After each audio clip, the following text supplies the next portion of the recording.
Narasaraopet MLA doctor Chedalavada Arvind బాబు media సమావేశం YCP తీరు మారకపోవడం వల్లనే 11 సీట్లకి పరిమితం చేశారు. మాజీ సీఎం మాజీ ఎమ్మెల్యే గోపిరెడ్డికి ఛాలెంజ్ విసిరిన ఎమ్మెల్యే అరవింద్ బాబు 2029లో కూడా నర్సరావుపేటకి నేనే ఎమ్మెల్యేని, మా నాయకుడు చంద్రబాబే సీఎం. గత 5 సంవత్సరాల్లో మీరు ఎవరినైనా ప్రశాంతంగా ఉండనిచ్చారా? ప్రజలు చెప్పుతో కొట్టినట్లు బుద్ధి చెప్పిన వైసీపీ తీరు మారలేదు. అమరావతికి, పోలవరానికి 3 రాజధానుల పేరిట తల్లికి చెల్లికి వెన్నుపోటు పొడిచింది మీరు కాదా? ఆలోచించుకోండి అని అన్నారు. ముఖ్యమంత్రి గారు జగన్మోహన్ రెడ్డి గారి వాళ్ళ ఎమ్మెల్యేలు కానీ వాళ్ళ మినిస్టర్లు కానీ వాళ్ళ నాయకులు తీరు ఎక్కడా మారలేదు. ప్రజలు చెప్పుతో కొట్టినట్టు ఇంత బుద్ధి చెప్పినా కానీ వాళ్ళు ఏదైనా తీరు మారలేదు. మరి ఇవాళ అవినీతి పనులు, అక్రమాలు, దుర్మార్గాలు చేసింది 5 ఏళ్లలో మీరే కదా? ఒకసారి చెప్పండి. ఏనాడైనా ప్రజల్ని ప్రశాంతంగా బతకనిచ్చారా?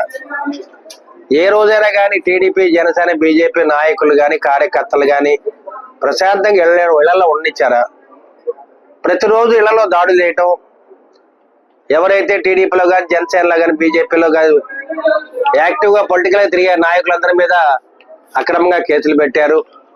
ఇళ్లలో ఎక్సైజ్ దాడులు చేయించారు, గంజాయి పెట్టి దాడులు చేయించారు. అదేవిధంగా ఎంతో మంది నాయకుల మీద మరి పల్నాడులో చూస్తే మాచర్ల ఏరియాలో మరి చాలా మంది మీద దారుణంగా హత్యలు చేయడం జరిగింది. ఒక ప్రజాస్వామ్యాన్ని కాపాడటానికి ఎప్పుడన్నా మరి జగన్మోహన్ రెడ్డి గారు కానీ వాళ్ళ ఎమ్మెల్యేలు కానీ మినిస్టర్లు కానీ వాళ్ళ పార్టీ నాయకులు కూడా ఎప్పుడైనా ప్రయత్నించారా? నేను ఇక్కడున్న మరి మాజీ ఎమ్మెల్యే గోపిరెడ్డి శ్రీనివాసరెడ్డి గారిని ఒక్కడిని అడుగుతున్నా. శ్రీనివాసరెడ్డి గారు మీరు ఏనాడన్నా పంచాయతీ ఎలక్షన్తో నామినేట్ వేయించారా? టీడీపీ, జనసేన, బీజేపీ వాళ్ళని ఏనాడన్నా మాకు ఎంపీటీ, జడ్పీటీసీల మీద నామినేట్ వేయించారా? కనీసం మున్సిపాలిటీ ఎలక్షన్ లో కూడా ఎవరిని కూడా నామినేట్ వేయకుండా ఏకపక్షంగా మీరు ఎలక్షన్లు కండక్ట్ చేయలేదా? ఒకసారి వెనక్కి తిరిగి చూడండి. ఇప్పుడు వెన్నుపోటు పొడిచేది మీరు, ప్రభుత్వానికి వెన్నుపోటు పొడిచారు, అమరావతికి వెన్నుపోటు పొడిచారు, పోలవరానికి వెన్నుపోటు పొడిచారు, 3 రాజధానులని 3 రాజధానికి కూడా వెన్నుపోటు పొడవడం జరిగింది. ఇది ఎంతవరకు మరి మంచిది ఒకసారి ప్రజలు ఆలోచిస్తున్నారు. అదేవిధంగా నువ్వు ఏనాడైనా కానీ నర్సాపేట అసెంబ్లీ సెగ్మెంట్ లో ఎవరైతే రియల్ ఎస్టేట్ చేస్తారో వాళ్ళ మీద దాడులు చేయలేదా? అక్రమంగా భూములు కబ్జాలు చేయలేదా? మరి సాయి బాలాజీ సిటీలో 46 ఎకరాలు అక్రమంగా కబ్జా చేయలేదా? ఇదంతా వెన్నుపోటు కాదా గోపిరెడ్డి శ్రీనివాసరెడ్డి?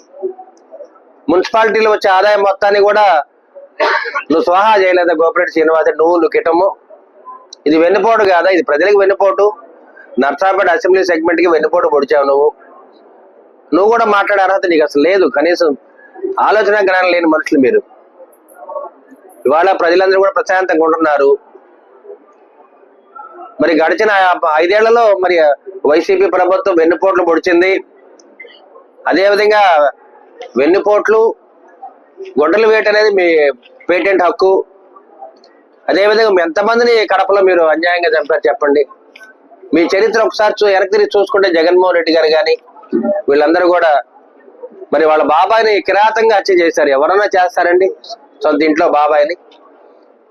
వాళ్ళ అమ్మని ఇంటికి రానియకుండా అక్రమంగా వేధింపు మొదలు పెట్టారు. వాళ్ళ చెల్లెల మీద, మరి వివేకానంద మరి అమ్మాయి కూతురు మీద మరి ఎన్నో వేధింపులు చేస్తున్నారు. ఆ కేసులో ఎవరైతే బాధ్యులు ఉన్నారో వాళ్ళందరూ కూడా ఇవాళ చనిపోవడం జరిగింది. ఏదో విధంగా మీరే దాడులు చేసి వాళ్ళని చంపుతూ ఉన్నారు.